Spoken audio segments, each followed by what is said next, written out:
Okay, I hope I'm audible to all students who are attending this lecture of international economics. We continue with our lectures on Ricardian model. And the book I prefer to follow for my lectures on Ricardian model, this is chapter 3 of the book International Economics, Theory of International Trade by Krugman and Melitz.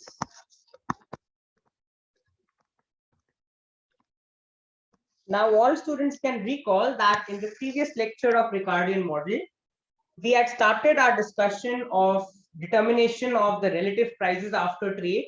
We had seen what happens when the home and the foreign economies trade with each other. Okay, so I'm quickly revising with all students the model we had started in the last lecture, and then we are going to continue with it in this lecture as well. So recall that there are two economies, the home economy and the foreign economy.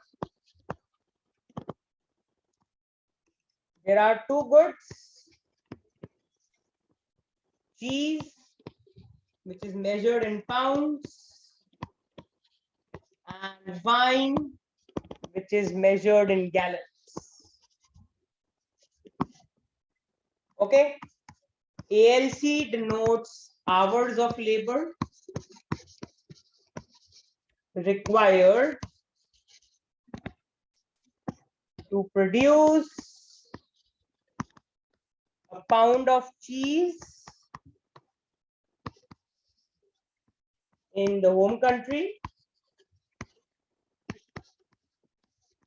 and ALW denotes the hours of labor required to produce a gallon of wine in the home country.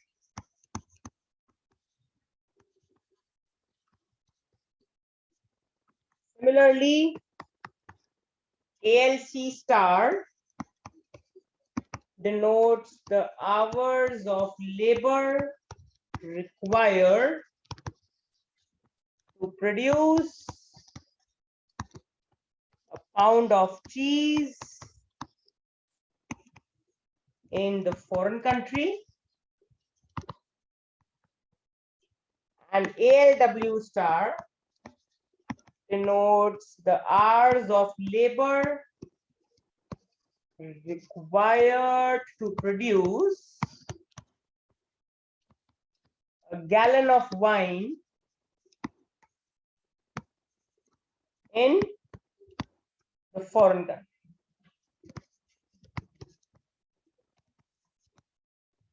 Okay, these were the terminologies, and then guys, we also had L and L star.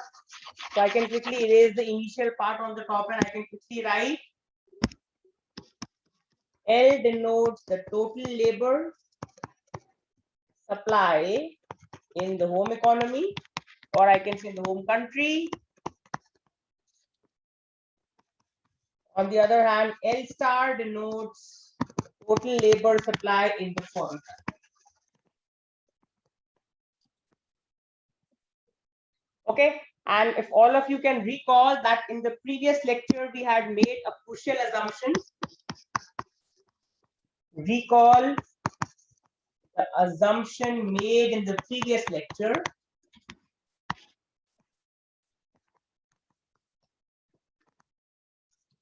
The assumption was that opportunity cost of producing cheese in the home country is less than the opportunity cost of producing wine in the foreign country. That is, I can write opportunity cost. I can write this in detail. Opportunity cost of producing cheese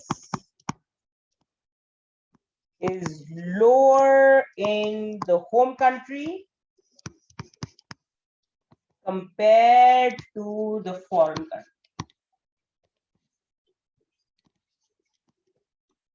The home country has a lower opportunity cost of producing cheese. In other words, we can say that the home country has a comparative advantage in production of cheese. So this simply means that the home country has a comparative advantage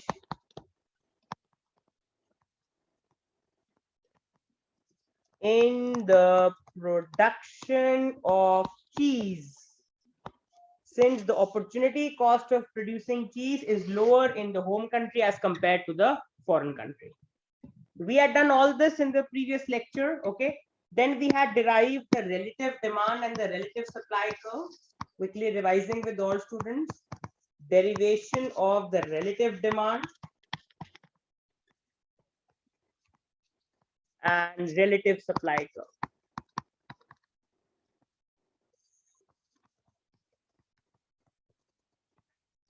Relative demand is RD in short form, relative supply is RS.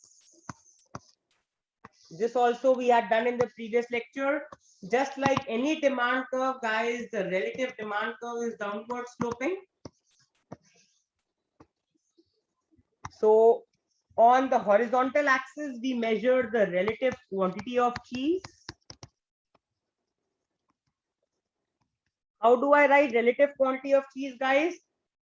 World production of cheese is nothing but the home production of cheese plus foreign production of cheese divided by the world production of wine. World production of wine is nothing but the home production of wine plus the foreign production of wine.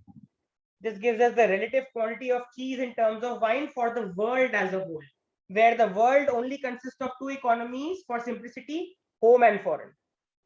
And on the vertical axis, we have the relative price of cheese. The relative price of cheese is nothing but PC by PW. Okay, then we had drawn the relative supply curve. This is my ALC by ALW. This is ALC star by ALW star. Clearly in the diagram, you can see that our crucial assumption is getting satisfied. ALC by ALW is less than ALC star by ALW star. Now, in the last lecture, we had derived the relative supply curve. If the relative price of cheese falls below ALC by ALW, we had learned that the home will also specialize in cheese production. And since ALC by ALW itself is less than ALC star by ALW star, if PC by PW lies somewhere here, if PC by PW lies here, this is the region where PC by PW is less than ALC by ALW. The relative price of cheese is less than the opportunity cost. So the home is also going to produce only wine. The foreign is also only going to produce wine. So my relative quantity of cheese will be given by 0. If my relative price of cheese becomes exactly equal to ALC by ALW, then in that particular case, the foreign is still going to produce wine, because if PC by PW is equal to ALC by ALW, then PC by PW is still less than the foreign opportunity cost. So the foreign is still going to produce wine. But if my relative price of cheese becomes equal to ALC by ALW, the home is indifferent. It's going to produce either only cheese or only wine or a combination of both. So we are going to have this flat portion, where this particular point corresponds to the case where the home produces only cheese. Only cheese will mean what's the maximum cheese the home country can produce, L upon ALC, divided by the foreign country is only going to produce wine. What's the maximum wine the foreign country can produce, L star upon ALW star. Remember, guys, the home country's production possibility frontier is, okay, it's nothing but, all students can recall, ALC times QC plus ALW times QW is exactly equal to L, and ALC star times QC star plus ALW star times QW star is equal to L star. These are the production possibility frontiers for the home country and the foreign country respectively. So when the relative price of cheese exactly equals ALC by ALW, which is the opportunity cost of cheese at home, the home country will be anywhere on this flat portion. Can either produce only cheese or only wine or a combination of both. Now, when the relative price of cheese lies between the two, so I can say that ALC by ALW is less than PC by PW is less than ALC star by ALW star in this particular region. If my relative price of cheese lies between the two, the home country is only going to specialize in cheese production. The foreign country is only going to specialize in wine production, and we have a vertical segment given by this particular part. Since the home country is only going to produce cheese, the maximum cheese it can produce is L upon ALC. Since the foreign country is only going to produce wine, the maximum wine it can produce given by its production possibility frontier is L star upon ALW star. Okay, and when the relative price of cheese becomes exactly equal to ALC star by ALW star, the home country anyways is going to produce only cheese, but now the foreign country becomes indifferent.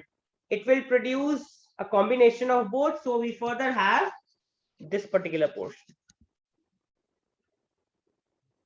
That means basically if the relative price of cheese becomes exactly equal to the foreign's opportunity cost of cheese, the foreign country is indifferent between producing cheese and wine.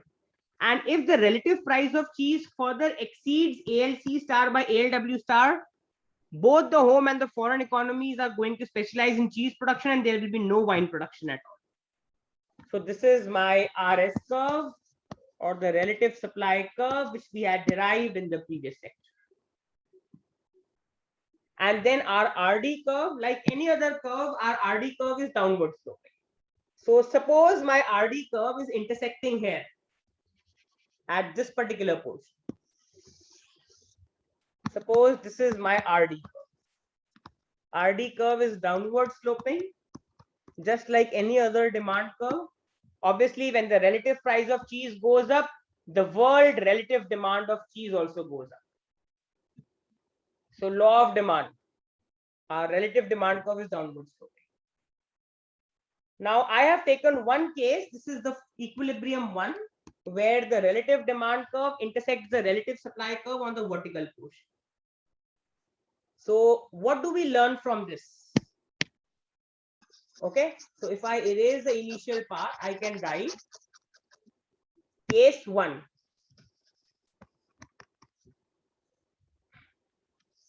Okay, the equilibrium relative price of cheese, the equilibrium relative price of cheese is given by the intersection of the relative demand and the relative supply curve. Okay, so I can say if the RD curve cuts the RS curve, say at 0.1, then all students can clearly see that ALC by ALW is less than PC by PW, which is less than ALC star by ALW star. At 0.1, you can see that this is going to be my relative price of cheese, PC by PW. And you can see it lies between the opportunity costs of cheese at home and foreign respectively. So what is going to be the case? So I can say for case one, since your relative price lies exactly between the opportunity costs, the home country will specialize in cheese production because the relative price is greater than the opportunity cost at home. But the foreign country will specialize in wine production because the relative price of cheese is less than the opportunity cost at abroad or foreign. So if I erase this part off, I can write, in this case, the home will specialize only in cheese production, and the foreign will specialize only in wine production. Foreign will specialize only in wine production. This was case 1. But now let me take some other case. Suppose I make the RD curve intersect the horizontal portion. So let me talk about another RD curve. Suppose this is my RD dash and it is intersecting the RS curve on the horizontal portion. Let me call it as equilibrium 2. Okay. So in this particular case, I can erase case 1 now. We have understood case 1. Let's examine case 2. The RD curve can intersect anywhere. We are taking cases. So this is case 2, which is as follows.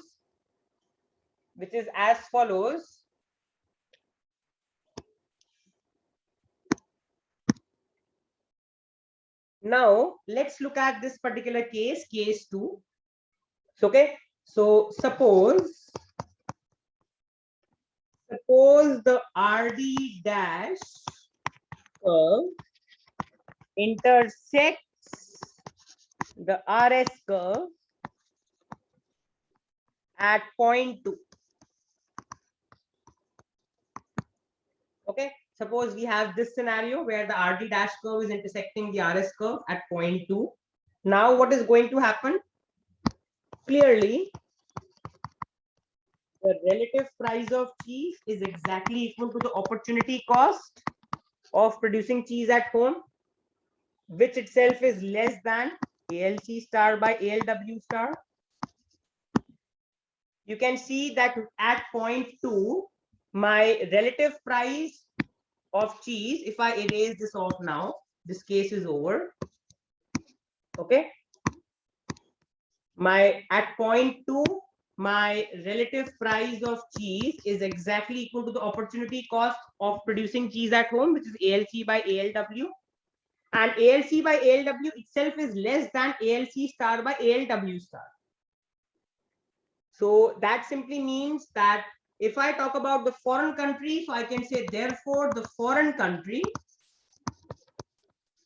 will still specialize in the production of wine.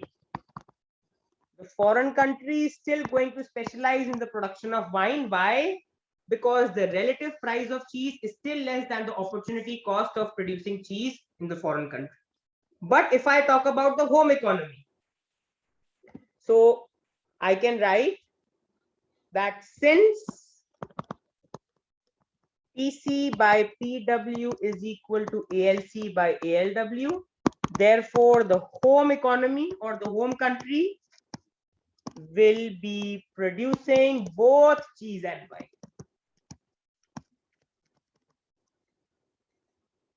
It will be producing both cheese and wine on the horizontal segment of the relative supply curve. Okay, so hoping all students have understood this particular case as well. If I come to the lecture note now, in the lecture note, all students can clearly see this. Okay, so all students can clearly see we have done case 1 on the whiteboard. Okay, and we have also done case 2. Case 1 is where the RD curve intersects the RS curve at point 1 in the diagram. You can clearly see it's the same diagram which we have discussed on the whiteboard in this lecture. At point 1, it's intersecting the vertical portion of the RS curve. Okay, and we have learned that in this particular case, your relative price of cheese lies between the opportunity costs of producing cheese at home and foreign. In this particular case, the home is going to specialize in cheese production while the foreign is going to specialize in wine production.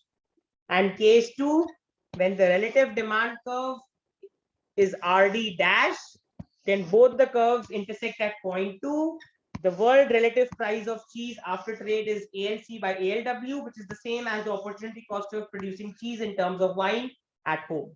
Thus, at point 2, the home will not specialize. It must be producing both wine and cheese. But since your relative price is less than the opportunity cost abroad, the foreign is only going to specialize in wine production. All students can clearly see this diagram which depicts the production possibility frontier of home and abroad. Okay, so if I come to the whiteboard, I can quickly explain this on the whiteboard. If I draw the production possibility frontiers for both,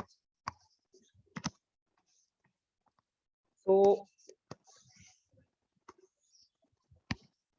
this is my production of cheese at home, wine production at home, and then I have another diagram, cheese production abroad, wine production abroad. Okay, now since, because of the assumption we have made that ALC by ALW is less than ALC star by ALW star, I can write the production possibility frontier for the foreign is steeper than the production possibility frontier for the home country. Because guys, this is ALC by ALW is nothing but the slope of the production possibility frontier at home. ALC star by ALW star is the slope of the production possibility frontier for the foreign economy. All of us know from basic mathematics that higher the slope, steeper the line. So this is the slope of the foreign economy, which is P star F star. And this is the slope of the home economy, which is PF. Clearly, you can see that the foreign economy has a more steeper frontier as compared to the home economy. Okay, so now let us see how trade is going to benefit both these economies. Okay, so suppose now let me erase this particular part and let's look at this case. So let's look at this particular case. Suppose we consider the case where trade between both home and foreign causes the after trade price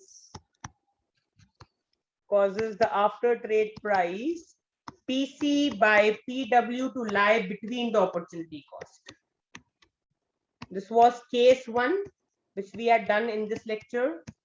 We consider the case where the relative price of cheese after trade, this is my relative price of cheese after trade, lies between the opportunity costs of producing cheese at home and opportunity cost of producing cheese foreign. Okay, now what is going to happen? So before trade, when there was no trade, guys, what was happening before trade?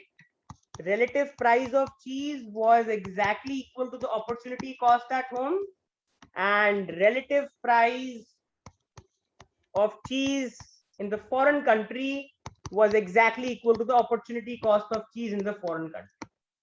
This was the scenario before trade.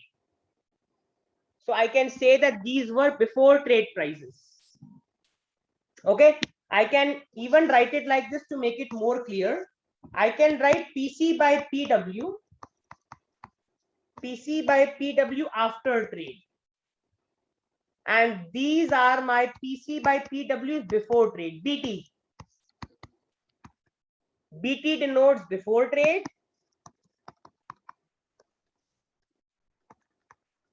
And AT denotes after trade.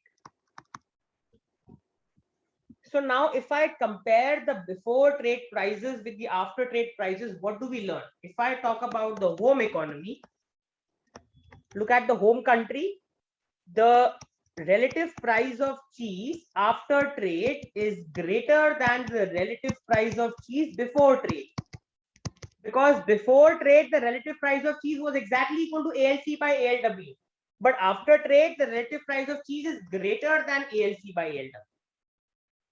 So for the home economy, the relative price of cheese after trade is more than the relative price of cheese before trade. So that means the home country is going to gain from specializing in cheese production. So I can write rise in the relative price of cheese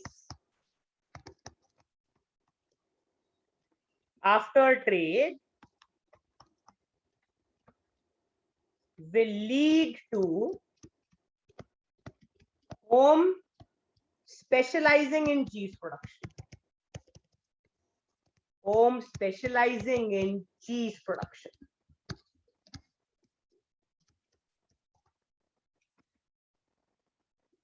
Okay, so if the home is specializing in cheese production, where will the home produce? This is where the home will produce. This will be my equilibrium, point P. Or I can just write, I can mark this as this is my equilibrium.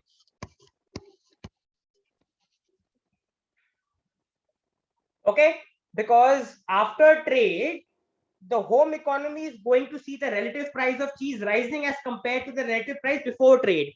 This increase in the relative price of cheese after trade is going to create a motivation for the home economy to specialize in cheese production and export cheese in the market, thus earning a higher relative price of cheese as compared to the price that existed before trade. Okay, and if I talk about the foreign economy, okay, so if I erase this particular part now, let's talk about the foreign economy. So if you look at the foreign economy, you will observe that in the foreign economy, your PC by PW after trade is less than the PC by PW before trade. How can I say this?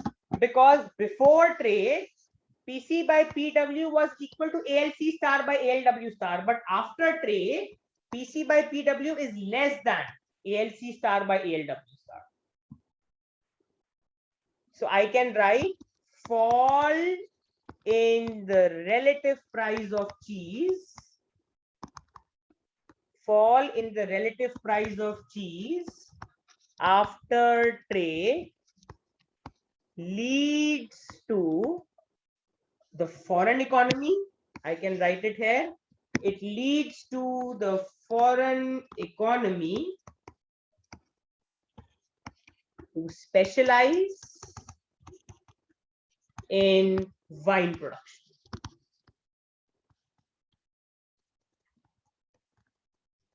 Fall in the relative price of cheese after trade causes the foreign economy to specialize in wine production. So for the foreign economy, this is going to be the equilibrium. So I can write this is my home equilibrium and this is my foreign equilibrium.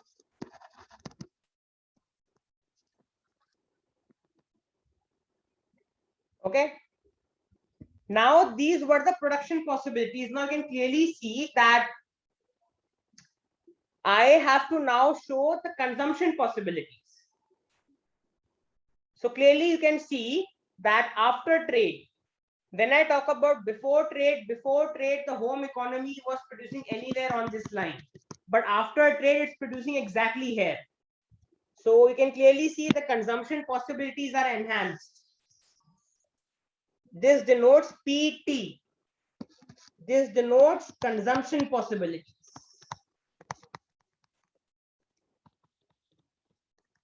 Consumption possibilities at home after trade. You can think of it like this, that before trade, the production and consumption possibilities were coinciding. But after trade, since the home economy is only going to specialize in cheese production, landing the equilibrium at point P, the consumption possibilities at home are now enhanced.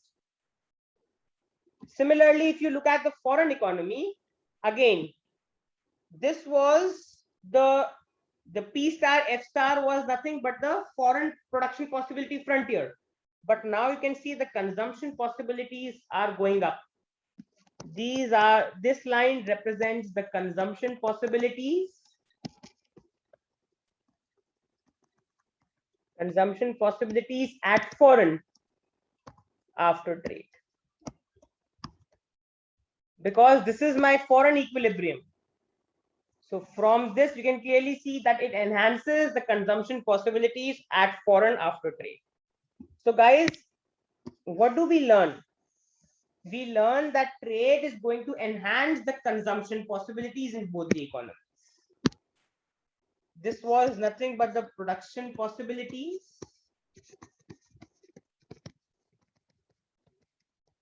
at home.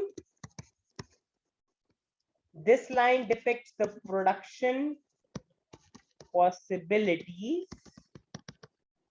at foreign. And I can write that in the absence of trade, that means when no trade was happening, in the absence of trade, the production possibilities were exactly equal to the consumption possibilities. That means, guys, the production possibilities and consumption possibilities before trade were coinciding with each other. But after trade, you can see that the consumption possibilities go up when both the economies decide to specialize in their own respective commodities in which they have a comparative advantage. Okay, so hoping all students have understood this. Now, if I come back to the lecture note, we can quickly see this in the lecture note as well. You can clearly see the diagram. Suppose we consider the case where the trade between the home and foreign causes the relative price to lie between the two pre-trade price levels. Then the rise in the relative price of cheese in home will lead to home to specialize in the production of cheese, producing at this particular point. The fall in the relative price of cheese in foreign after trade will lead to the foreign to specialize in the production of wine, which is nothing but this particular point. This is my home equilibrium. This is my foreign equilibrium. Okay, and what do we learn then? We learn that in the absence of trade, consumption possibilities are the same as the production possibilities given by PF. That means I can write that is before trade, consumption possibilities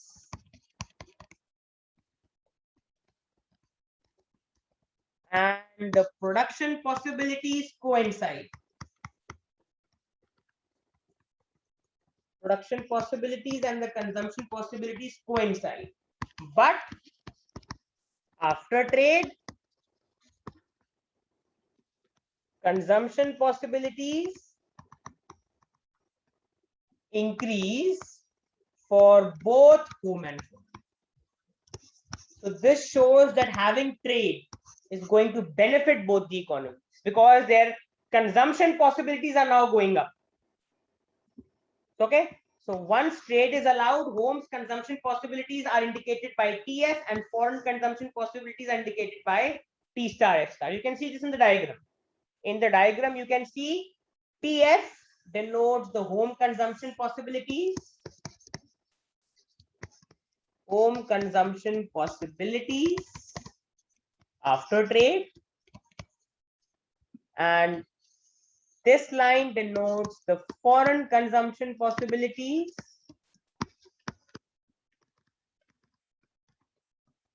after trade. You can see the consumption possibilities go up. So what can I say? I can say that the conclusion, trade has enlarged the range of choice and has made the residents of each country better off than before. So we have learned how trade is going to benefit the residents of both the economies by enhancing the consumption possibilities in both the economies. And you can see this small paragraph. This also explains another way of gains from trade. So consider two alternative ways of using an hour of labor.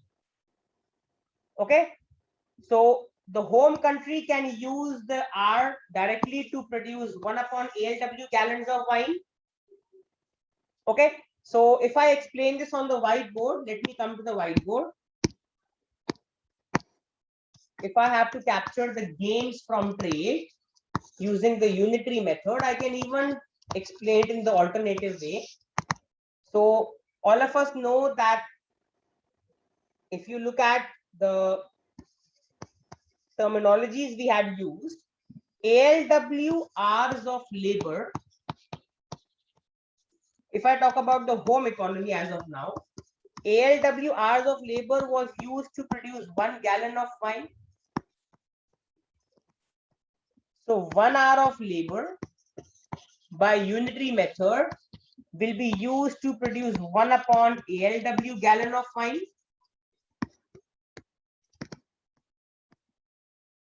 Okay, this will be used to produce 1 upon ALW gallon of wine. What's the alternative possibility? Alternatively,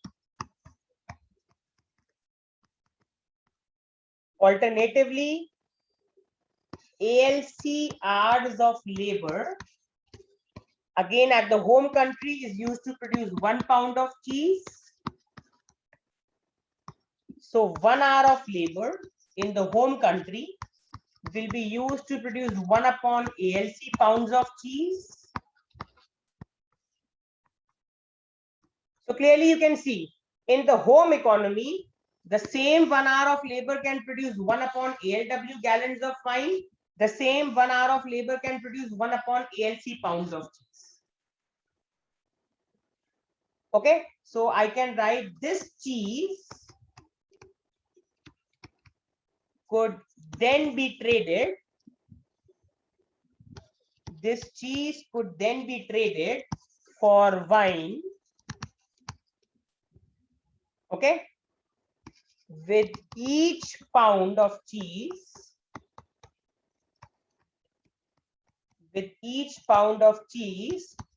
trading for the relative price PC by PW gallons.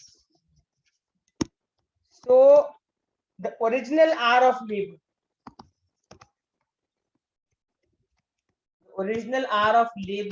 yields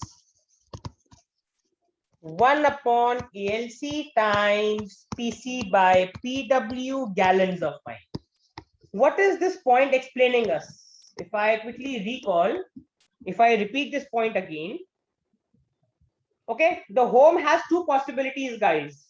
It can either use 1 hour of labor to produce 1 upon ALW gallons of wine, or it can use the same 1 hour of labor to produce 1 upon ALC pounds of cheese. Now, suppose the home economy specializes in cheese production. It can use 1 hour of labor to produce 1 upon ALC pounds of cheese, sell it at the relative price of PC by PW in exchange for wine. That means the home is going to produce cheese, sell it in the world market in exchange for wine. And how much wine can it buy? It has produced 1 upon ALC pounds of cheese, which can be sold in the market for PC by PW, the relative price of cheese, giving you this much amount of gallons of wine. Okay, now these are the two possibilities. Either the home can use 1 hour of labor to produce 1 upon ALW gallons of wine, or it can use 1 hour of labor to produce 1 upon ALC pounds of cheese, sell it in the world market for PC by PW and get gallons of wine. So if I talk about this, I can write the home has two possibilities, or I can say it has two options. Option 1, use 1 hour of labor to produce 1 upon ALW gallons of wine. And option 2, use 1 hour of labor to produce 1 upon ALC pounds of cheese, sell this in the world market at the price PC by PW and obtain PC by PW times 1 upon ALC gallons of wine. So in option 1, the home country is getting 1 upon ALW gallons of wine. In option 2, the home country is getting PC by PW times 1 upon ALC gallons of wine. So I can write option 2 will be preferred to option 1. Option 2 will be preferred to option 1 if the gallons of wine you can get from option 2, which is 1 upon ALC times PC by PW, is greater than the amount of wine you can get from option 1, which is 1 upon ALW. Obviously, the home is going to specialize in cheese production and sell it in the world market for wine if the amount of wine it can get from option 2 is greater than the amount of wine it can get from option 1. If I solve this, I get PC by PW is greater than ALC by ALW. So we are back to that particular condition that if the relative price of cheese exceeds the opportunity cost of cheese in terms of wine, the home country will find it more profitable to go using option 2, where it's going to use that 1 hour of labor to produce cheese, sell it in the market for the relative price of cheese, obtain this much gallons of wine. Okay, so hoping all students have understood this. So students, this is where I intend to stop. If I come back to the lecture note, in today's lecture, we have covered everything till here. We will look at the concept of relative wages in the next lecture of international economics. We have talked about relative prices, and we have seen that in today's lecture, what we have learned is how international trade between the home and the foreign country is enhancing the consumption possibilities in both the economies, thus making the residents of both the economies better off from international trade. But from relative prices, we are now going to dig deeper into relative wages, which is something I intend to do in the next lecture of international economics. So I hope all students have enjoyed this lecture. Any doubt, you can unmute your mic and ask, or call up or mail me your doubts at divineschoolofeconomics@gmail.com. So this is where I stop in this lecture.